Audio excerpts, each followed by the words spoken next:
Hi folks, we're coming to you today from Har Grizim, and the little canopy you see up there on the hill, that is where the tribes gave their blessings, the positive blessings.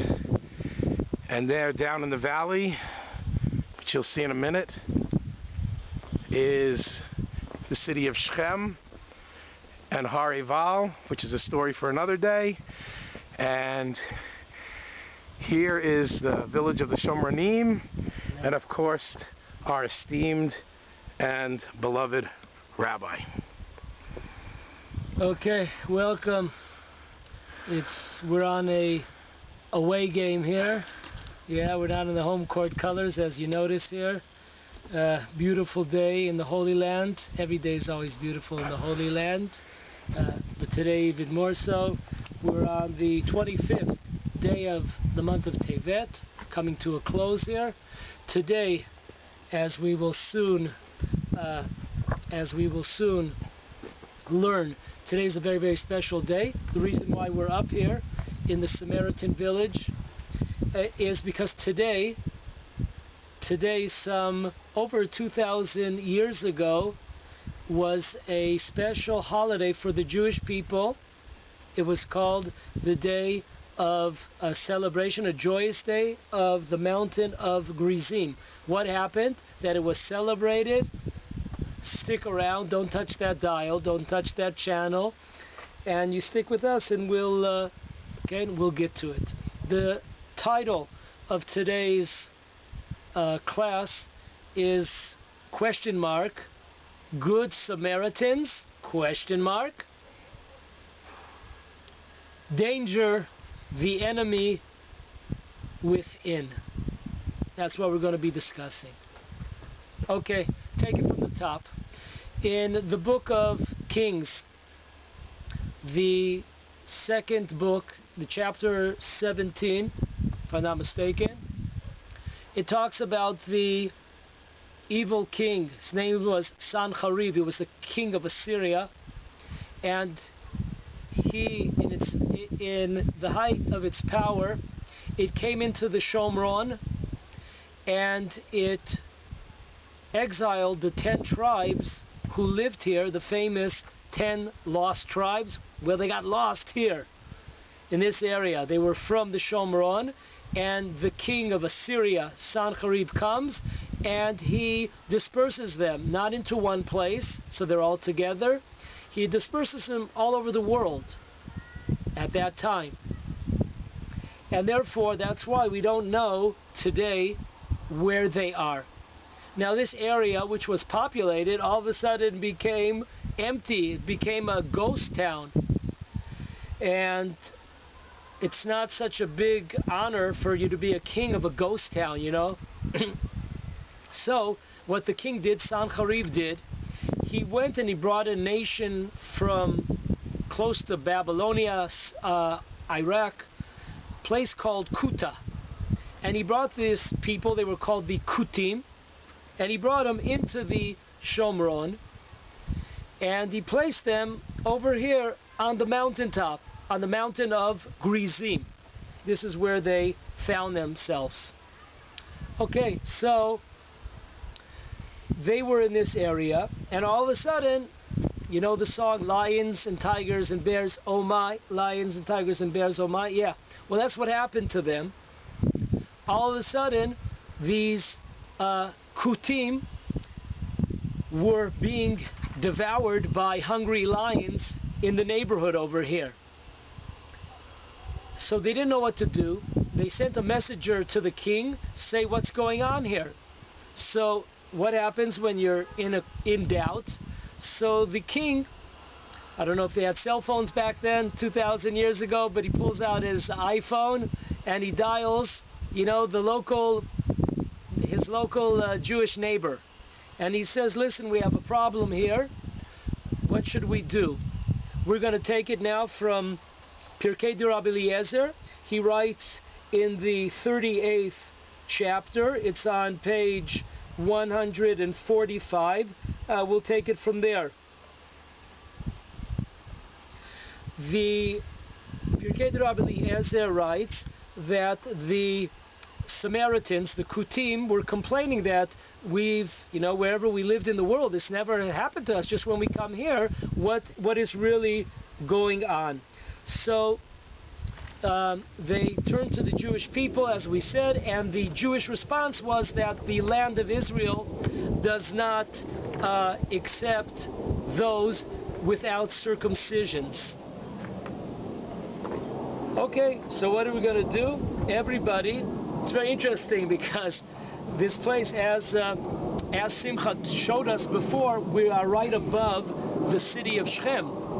And we know there's another famous story about a circumcision that took place in the times of Shimon and Levi. So very interesting about the connection between circumcision and the city of Shechem. Okay, so Rabbi Eliezer goes on, and it says the following, that the Jewish people sent two rabbis, two professional circumcisers to go and to come in and to circumcise all the males of the Samaritans, of the Kutim. Who were the two rabbis? One was Rabbi Dostai, and the second one was Rabbi Zechariah. Not only did they circumcise them, it must have been a 2-for-1 deal, because they also taught them Torah. But many of the rabbis noticed that on one hand, on the outside, they were God-fearing people, so to speak, the true God, but secretly, they continued to worship foreign idols. But now they were circumcised, and there was, for 6 centuries, 600 years, there would be a discrepancy amongst the Chachamim, amongst the rabbis. Are these converts, are these Samaritan converts, are they true blue converts and Jewish, or are they just like any other nation in the world, and the only reason why they converted was because of the fact they were being devoured by lions? So one might convert if you were faced with a lion. Question is, what was their intention? Were they true? Were they doing it for the sake of heaven? Or were they doing it because they were in fear? And therefore the conversion would hold no water. Okay, let's go on. The Samaritans call themselves 3 names. One was the Shomrim, the guardian. What were they exactly guarding? The guardians, they claimed that they were the true guardians of God's law. Now, it's very interesting because we always have this replacement theory in the background. I mean, it happens in Islam, it happens earlier in Christianity. All of a sudden, yeah, there were the Jewish people, but now it's us. We're here, baby. We've come a long way. So this replacement theory is nothing new. It starts here. It starts here in the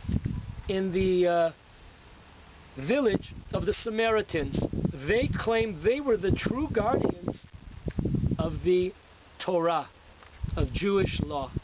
That was their first name. The second name was, they called themselves Bnei Yisrael. They are the true people of Israel, children of Israel. That was the second name. And the third name, interesting, they called themselves the sons of Joseph.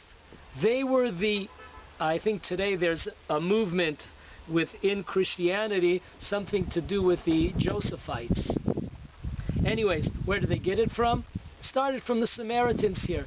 They called themselves, we are the descendants of Joseph. Very interesting. They're descendants of Joseph. Those were the 3 names. Okay, we have here very interesting Chazal. We're in Breshit Rabbah on the 94th chapter, and we're on the 7th paragraph, 94:7. It says It says in the portion of the week when the Jewish brothers, when the 70 people go down to Egypt in the time with Jacob. So it says the following. It says, these are the names of the children of Israel that are coming down to Egypt. And then it gives a list. And a partial list is the children of Yisachar. Their names are Tola, Puva, Yov, and Shimron. Now, if you listen, Shimron is similar to the name Shomron, Samaria. Similar. Of course, it has nothing to do with the Shomron, because this is not the turf, this is not the inheritance of the tribe of Yisachar. We are here in the turf of Joseph, of Ephraim, of Menashe. So there's a story here, a very interesting story. Rabbi Meir sees one of the Shomronim, one of the Samaritans. He sees him walking by, and he asks this person, he asks the Samaritan, where exactly are you from? From which tribe are you from? And the Samaritan proudly answered, well, I'm from the tribe of Joseph. I'm from the tribe of Joseph. Rabbi Meir looks at him and he says, no, you're not from Joseph. It's good we met today. I'm going to tell you a tremendous new chidush, tremendous new insight. You're really from the children of Yisachar. Why is that? Said the Samaritan. How do you know I'm from the tribe of Yisachar? Oh, because it says that the children of Yisachar, as we just read, one of their names was Shimron. Shimron, Shomron, close enough. Hey. The guy was really confused after speaking to the holy Rabbi Meir. He goes back to his, we'll call it his priest, we don't want to use the word rabbi, or to his so-called spiritual leader, and he tells him about this interesting conversation that he had with a guy named Rabbi Meir. And he tells him about the conversation. He says, what do you think? It's very unusual, this conversation. The spiritual mentor of his said the following. He says, listen, what we call in basketball or in hockey, 2-0. Rabbi Meir got you on two accounts. One, he showed that you're not from Yosef. And number two, he didn't enter you, he did not register you into Yisachar. Because there's no connection between Shimron, the son of Yisachar, and the place called Shomron. Why is this place called Shomron? Because in the book of Kings, in the, if I'm not mistaken, 16th chapter, it says there was a evil king of Israel. His name was Omri. Now I know if you're a basketball fan, there's like, if I'm not mistaken, there's like basketball players and soccer players called Omri. But it's not a name you want to give to your kid, because he did not do good things in the eyes of God. But anyways, one thing good that he did do was he built up part of Eretz Yisrael. And that was right where we are right now. He built up a place called Shomron. Why is it called Shomron? Because he bought it from a person who owned the land, whose name was Shemer. So to give the person credit, he called the town Shomron, because the person whose land this was called Shemer, and he sold it to the king of Israel named Omri, and therefore from that time on, this area has been called Shomron. That's the real source. So Rabbi Meir was able to 1-2 punch this Samaritan straight out.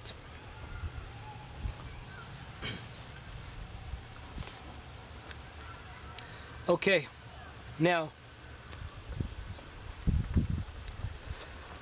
moving down, this time in history, once again, we're talking about, just so we get our bolts in place here, when the Jewish people were exiled from the Shomron, as we mentioned, by Sancheriv. This was 40 years before the destruction of Jerusalem and the first temple. Now, that's the time frame. Afterwards, the Jewish people were supposed to be in exile for 70 years.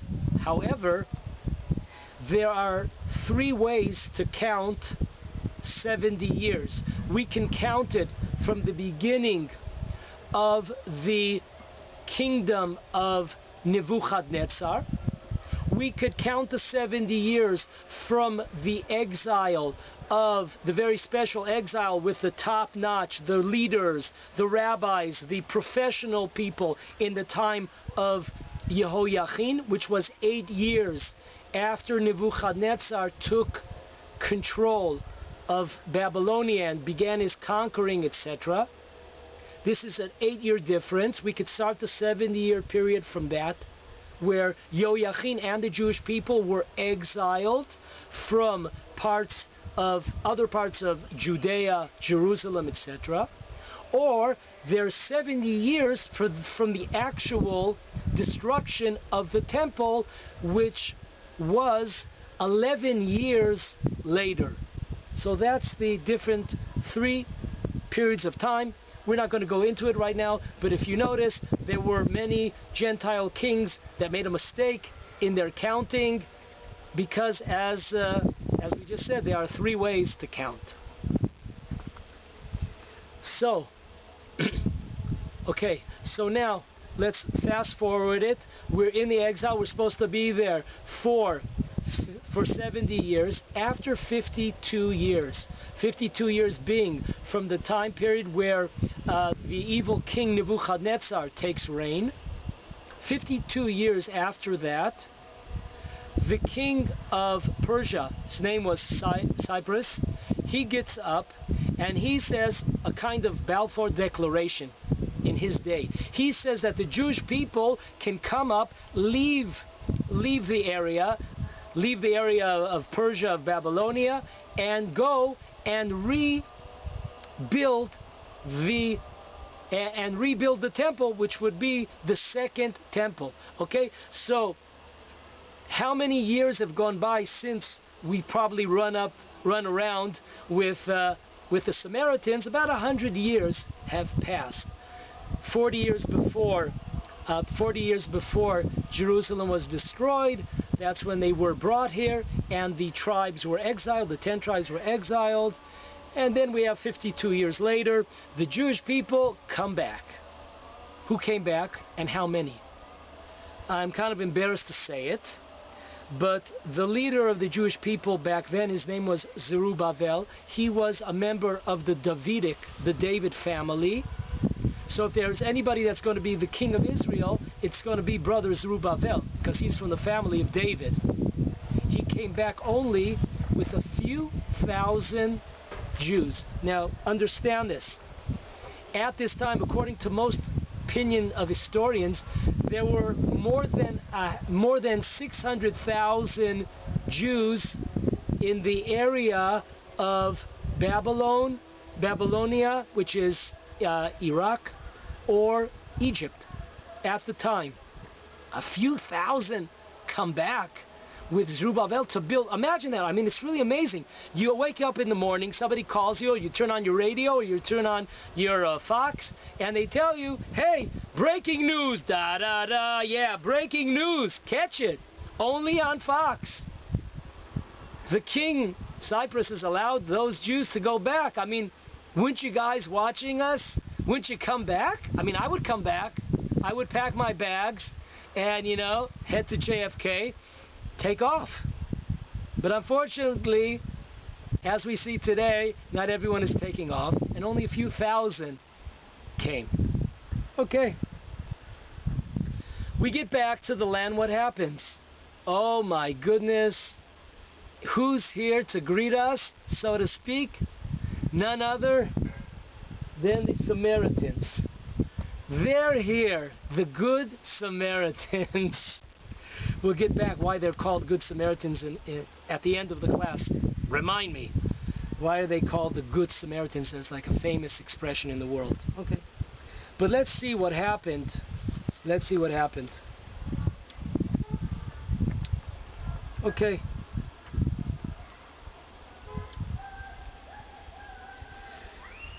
I'm reading from a great rabbinical historian. His name is Rabbi Beryl Wine, originally from Chicago, my hometown. I don't know if he's a Cub fan or a Bulls fan. Hope so. But anyways, he has an unbelievable, he's really a maven when it comes to history. I'm going to read some lines, give him the plug. Okay. When Zerubbabel arrived in Jerusalem, the Samaritans claimed that they were the real Jews. Hey, did we talk about that 10 minutes ago? They're the real Jews. Yeah, they're the real Jews. Not only that, but they have proof that they're the real Jews. How do they have proof? That when all the Jews left, I use the word lightly, you know what I'm saying, they were tossed out of here, they were gunned down, millions killed. When the Jews left the land of Israel, look at us. We didn't leave the land of Israel. We stayed here. This is our proof that we are the real Jews, said the Samaritans. Very interesting. The Samaritans actually did observe some of the Torah's commandments. And those, the Torah, the Talmud tells us, they did exceptionally well. However, most of the Torah and mitzvot they did not keep, and secretly, as we said before, they were still connected to foreign idol worshipping.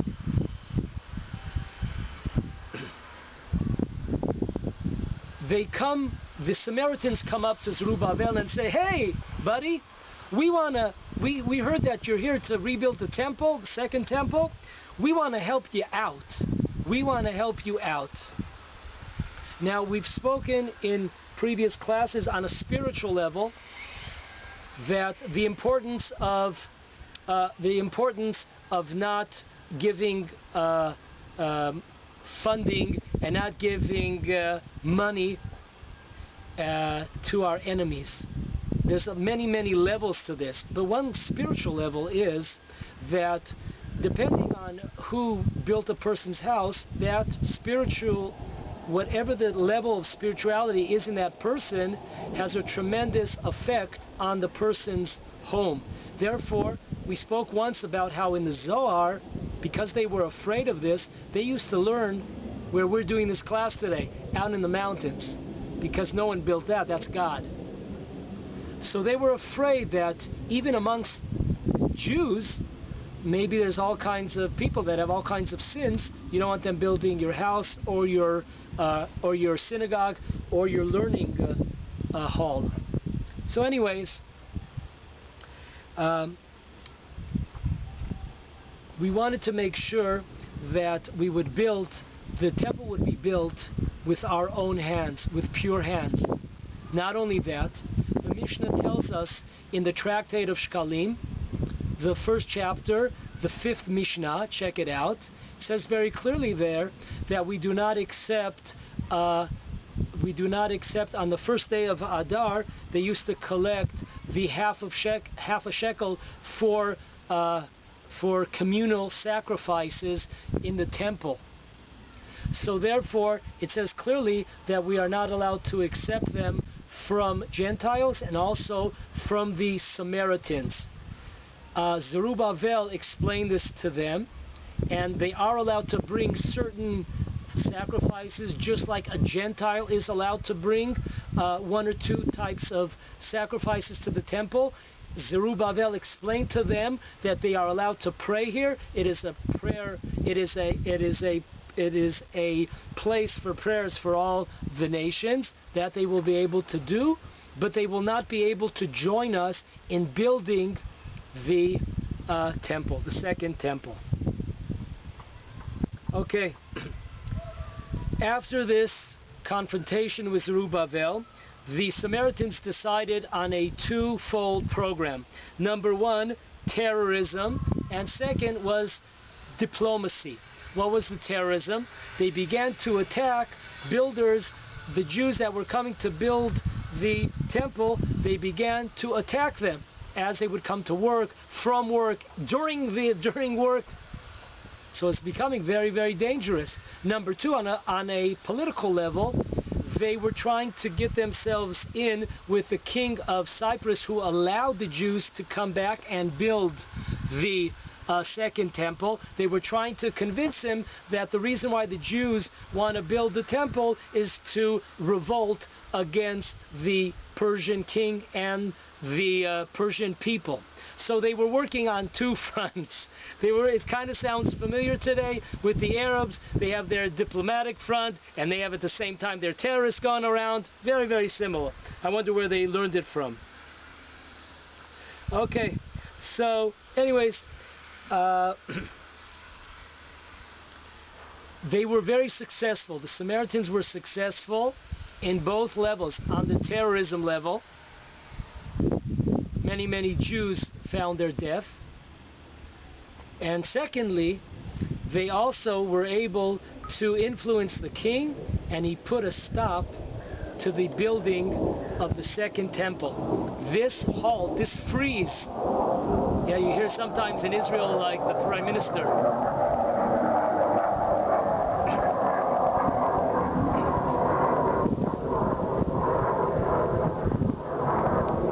Sometimes we hear the prime minister announcing that there's a freeze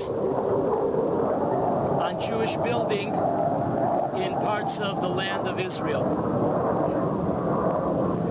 This freeze held for approximately 20 years, which means, if you remember the story of Purim, the king of Persia, Ahasuerus, is willing to give Esther everything except for one thing: to allow the Jews to rebuild the second temple, to once again continue building the second temple. That he wasn't willing to. Ad Chatzi HaMalchut. So this is exactly that period of time that it was going on. And that's why he celebrated, because according to Ahasuerus made this gigantic party. It was for 180 days. That must have been some hell of a party, 180 days party. But the reason why he was celebrating is because, according to his calculations, remember what we talked about, the 3 different options of dates? He was certain that, according to his calendar, 7 years had already passed. Jews have not returned. Jews are not building the temple. It's all over for them. Curtains for the Jews. So that's why he celebrated. Okay, so let's move the cameras fast forward. This happened in the, once again, 52 years after Nebuchadnezzar, the evil king of Babylonia, took over. And then for 20 years, approximately, the temple was not allowed to be rebuilt. And then the son of Esther and Ahasuerus, his name was Dariavish, he allows the Jewish people to once again to go back and to continue building the second temple. It took 4 years for the Jews to build the second temple. 4 years. A year after this, which is 5 years later, after the declaration of Dariavish to build the temple, 1 year after its completion, who comes to the land of Israel? The gigantic Torah scholar who was on the level of Moses. The Talmud teaches us that if it wasn't for Moses, it would be Ezra that would have given us the Torah to the Jewish people. Ezra the scribe, as he's known. So, Ezra comes here with 42,000 people. Okay, Zerubbabel comes with a few thousand, 2,000-3,000.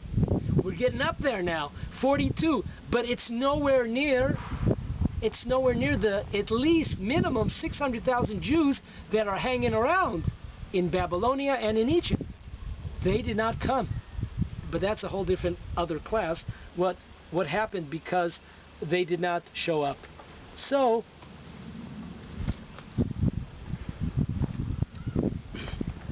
Ezra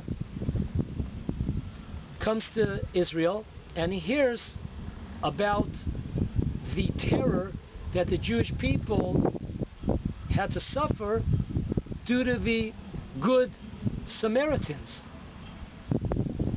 And listen what he does. Here's what he does. We're on the same Pirkei di Rabbi Eliezer book. We're on now page 146. It says the following.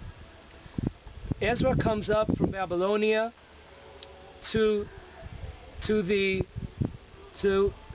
Israel, to the land of Israel. And they came with 180,000 people. The Samaritans came with 180,000 people to do war against Ezra and the Jewish people. 180,000 people. So, what happens then? Ezra sees this. What's going on over here? Think about this. This is a really amazing story here. We said in the beginning how the Jewish people assisted this nation, the Kutim. They came here and they circumcised all of them. Not only did they circumcise them like they were asked, they went beyond the letter of the law. They also taught them Torah. They gave much of their time, an effort, tremendous effort. This is the payment that we're getting back here. Zerubbabel is being attacked. Ezra's coming here. We'll see in a minute. Nehemiah is almost killed by the Samaritans. They're coming up to do war. We just learned in last week's portion and also this week's that we learned from Pharaoh a very terrible lesson, that a person that denies the receiving benefit from a friend, just like Pharaoh denied receiving benefit from Joseph, who saved his country. Once you deny benefiting from a friend that helped you out, there's only one little step left till you deny the existence of God. And that's why he says, I do not know God. It's just one step. If you don't appreciate what's being done for you, if your lack of appreciation, you're one step closer to denying the existence, God forbid, of God. Okay, so what happens? Ezra, he gathers together all the Jewish people. He gathers all the Jewish people to the temple, to the Beit HaMikdash. And he brings there 300, remember the number, 300 Kohanim, priests. He brings 300 children. And he brings 300 shofarot, ram's horns. And he brings 300 Torah scrolls out there. So we got the 300 here. And what does he do? He excommunicates the Samaritans from the Jewish people. He says the following.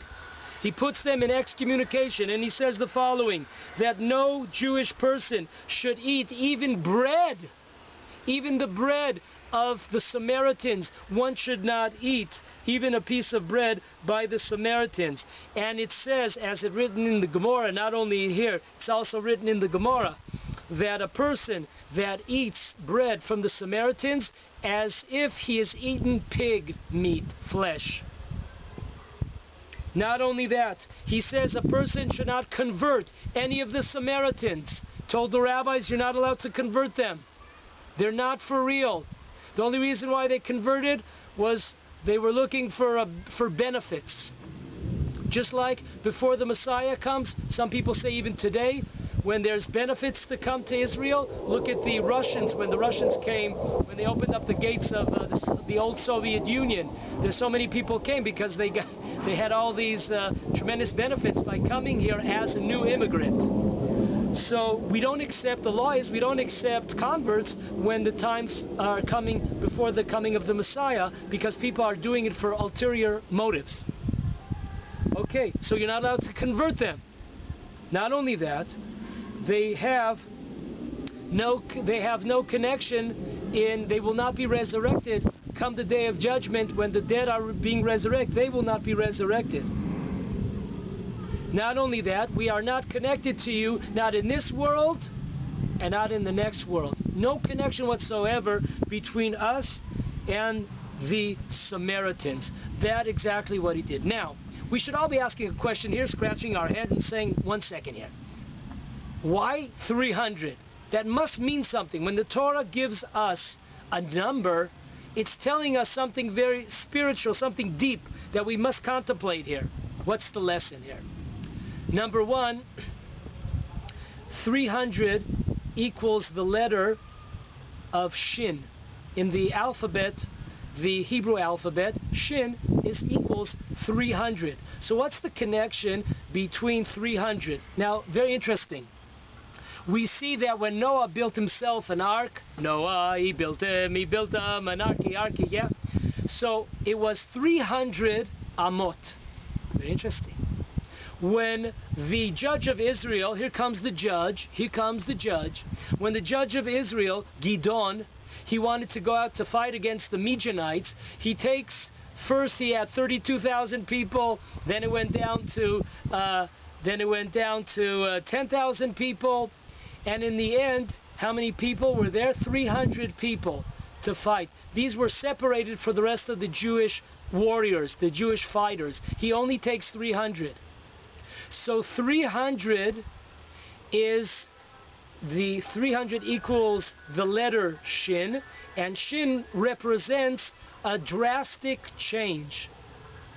What Ezra did was a drastic change. He's totally thrown out the Samaritans from the Jewish people. So when you want to do a tremendous change, there's changes for the good, changes for the bad. But it's represented by the letter of Shin, which equals 300. Not only that, we see that Noah was saved. He was separated from the rest of the generation. Once again, we have the number 300. That was the length of the ark. And we see Gidon, he separated the Jewish people within themselves. When you have a separation, we use the number 300. But not only that, it tells us in the Gemara, in Shabbat 104, page 104, it says the letter Shin represents Sheker. Okay? The letter Shin, 300, represents falsehood. If you notice, there's two words. There's truth and false. What's the difference? If you look at the letter, if you look at the word Sheker, it's going down. The Shin is 300, the next letter is Kuf is 100, and then we go down to the Resh, which is 200. So we're going the opposite way. We're going the opposite way over here. Emet is going forward. It's Aleph, then we have the Mem in the middle, and then we have the last letter of Taf. Not only that, if you look at the word Emet in Hebrew, it's all standing on two legs. Truth stands forever, eternally. If you look at the letter of Sheker, they're all standing on one leg. The Shin stands on one leg, the Kuf stands on one leg, and the Resh stands on one leg.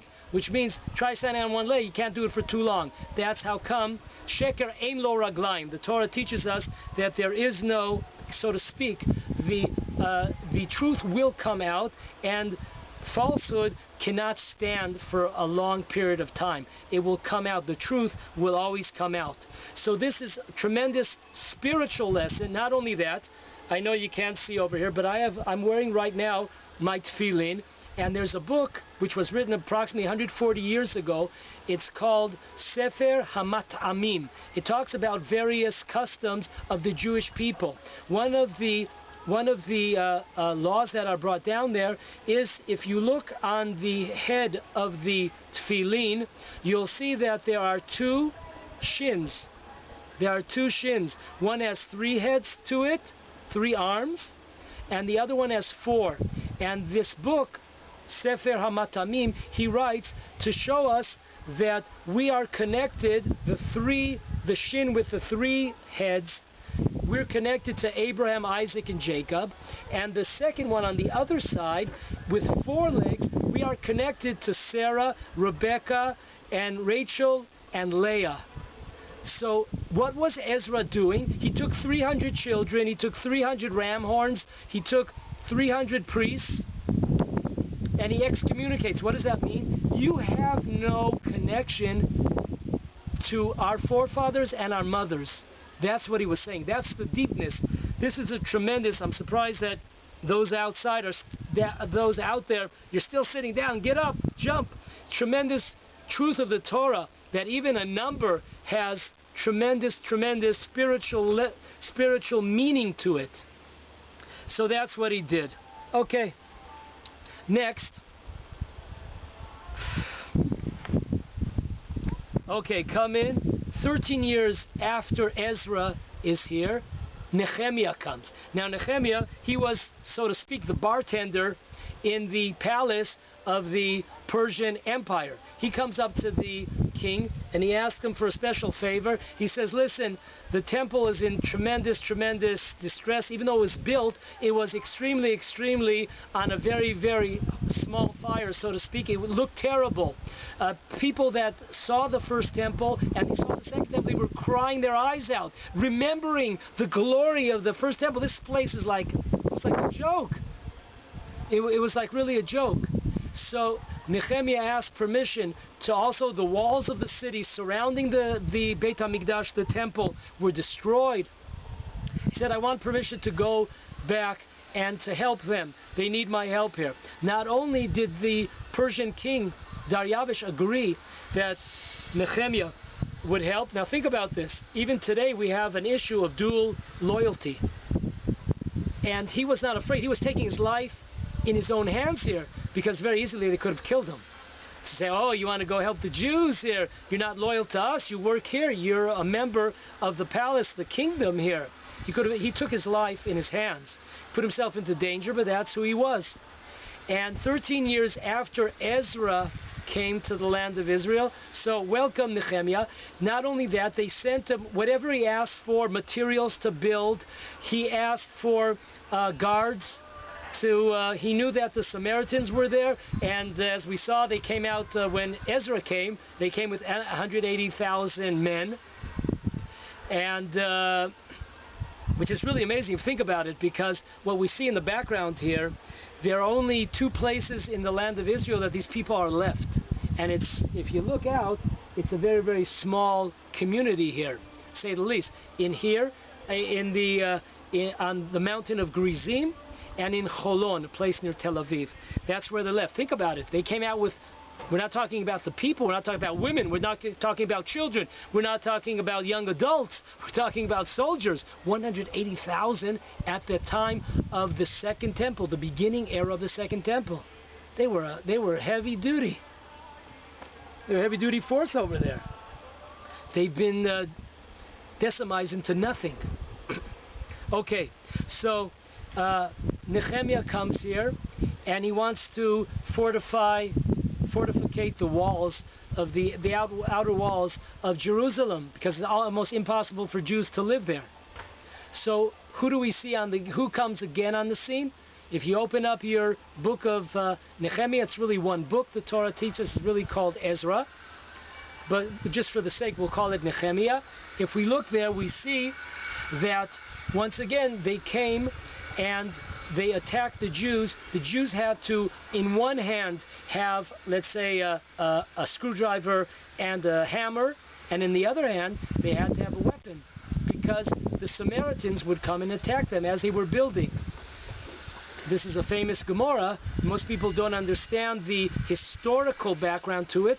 We just learned in the Talmud, in Brachot, we learn about various laws from the tefillot, from the prayers. But this is what was going on.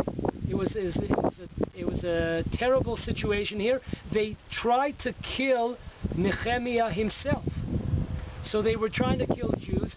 Thank God what would happen was that there were good Jews that the Samaritans dragged against their will Jews to fight with them. But these Jews, there was a person yesterday that he was sentenced to 45 months in prison. His name is Elad Sela, tremendous soul.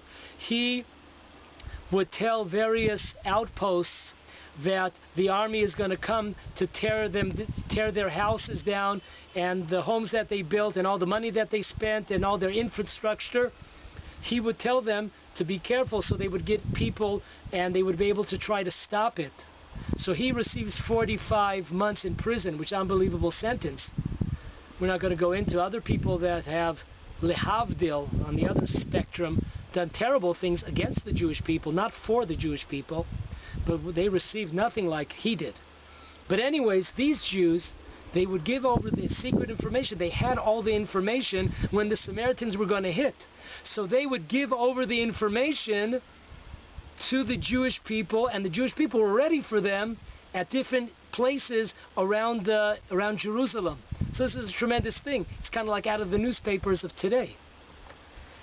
Okay, so 52 days go by, and the walls are built. The walls were finished. Thank God, a tremendous miracle. Jews built the walls in 52 days. That stood. Okay, so that's where we meet up. Now, approximately 13 years go by after Nehemiah's time. 13 years go by. Walk in is Alexander the Great, Macedonian, right? We heard about a little bit about him during Hanukkah, and we'll see what he did. Anyways, Alexander the Great began to conquer the whole Middle East area. And he was in the northern part of Israel, which is Tyre, Sur in Hebrew. And then, for 7 months, he tried to conquer the city of Tyre. And he was not successful. So he had a plan. He had a backup plan. Every good plan has to have a backup plan. What was the backup plan? The backup plan was to convince the Samaritans to join in and conquer the town of Tzor in northern Lebanon today. So he comes to them, Alexander the Great, comes to them and he says, listen, we want you to come. We see they have a tremendous army. We saw before.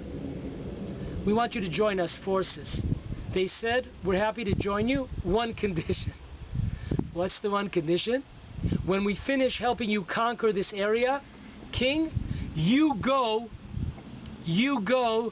to Jerusalem and you destroy the Jewish temple, the Jewish Beit HaMikdash there. No problem.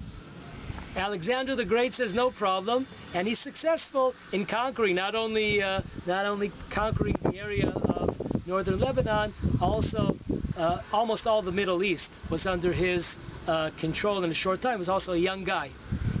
Okay, now understanding that story, now we can understand what the Talmud says, and now we're going to get to why we're here today on the 25th day of Tevet 5776. Talking about the Good Samaritans, question mark.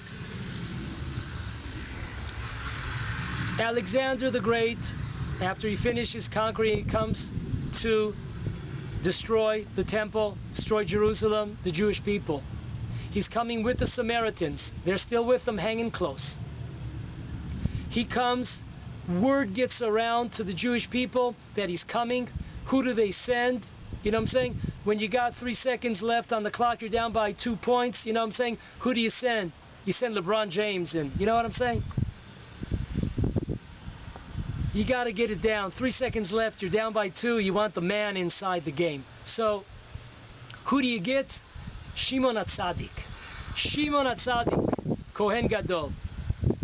He gets dressed up in his outfit of the Kohanim. We're not going to discuss right now how was he able to do that, to leave the temple and go outside with those. That you could look into the Talmud. We're on the tractate of Yoma, 69th page, side A. Check it out. It discusses it. But anyways, both sides, we have Shimon HaTzadik coming from one side with some of his men, some of his people, the Jewish people. The other side, coming together, Alexander the Great and the Samaritans.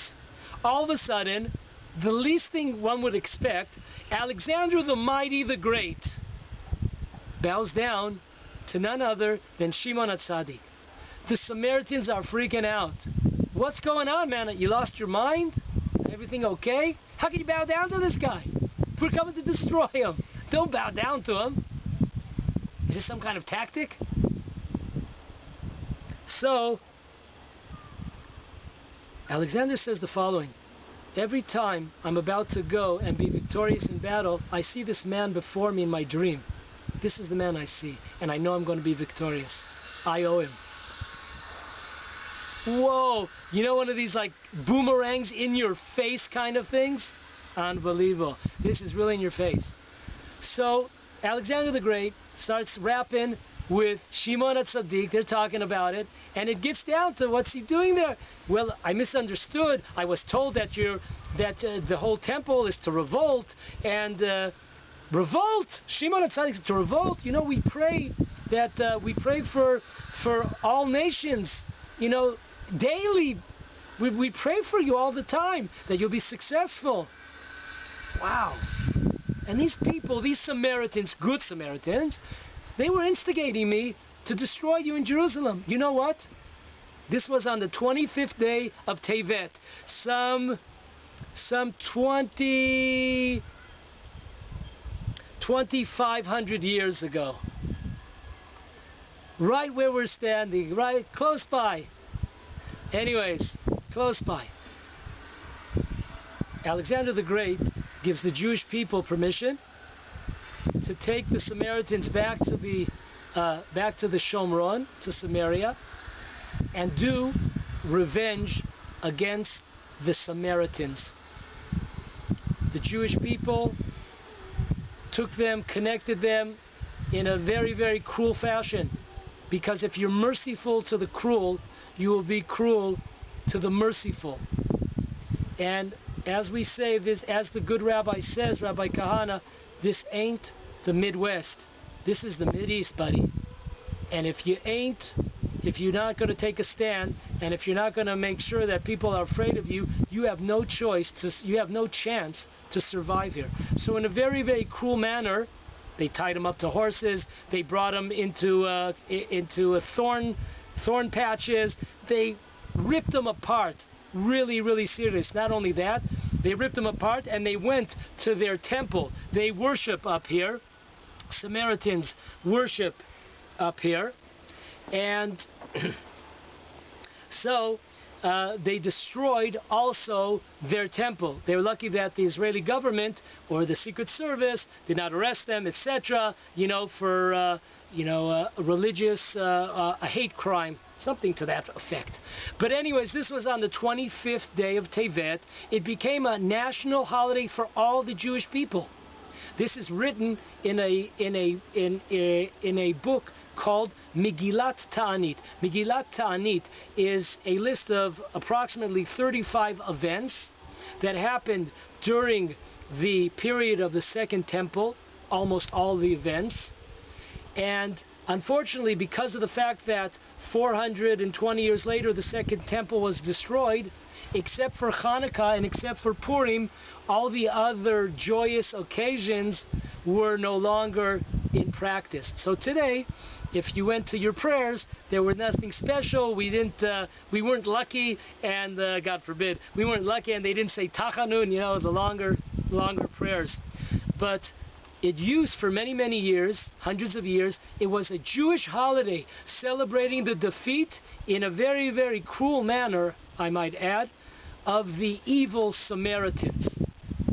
So that's what happened, and that's why we're here today. Okay, but of course, the beat goes on. The beat goes on.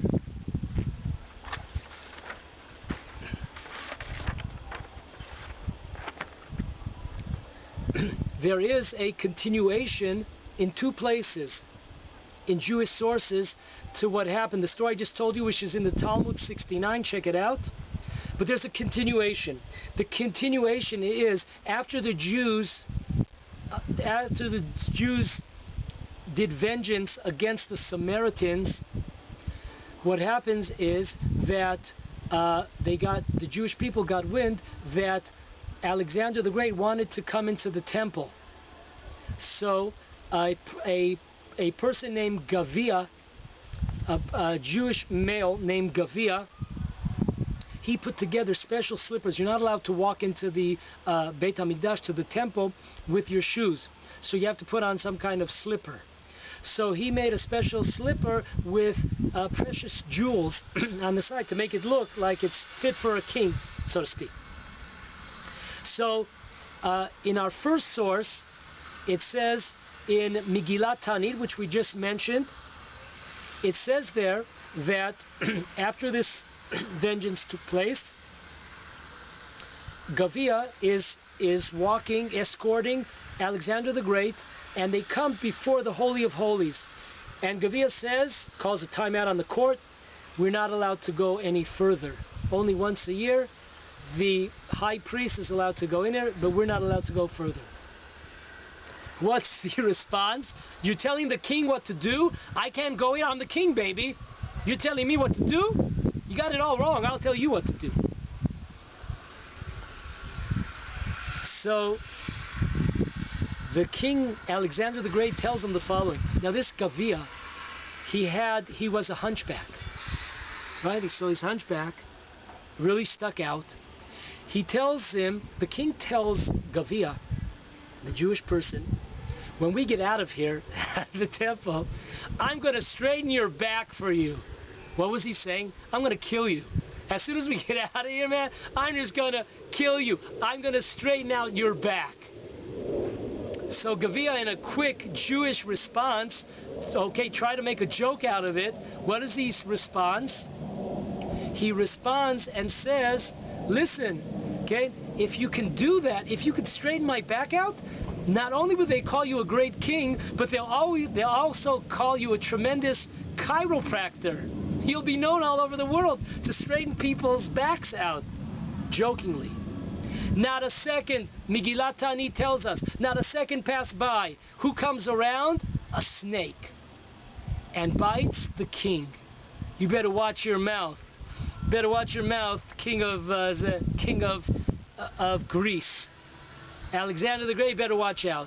Now it wasn't a poisonous snake, because we know that he passed away in a battle, passed away later in somewhere in India. So, but he was bitten right there. He got the message. That's the first addition that we have to this Talmud. The second addition is in a book called Seder HaDorot. It's written the following.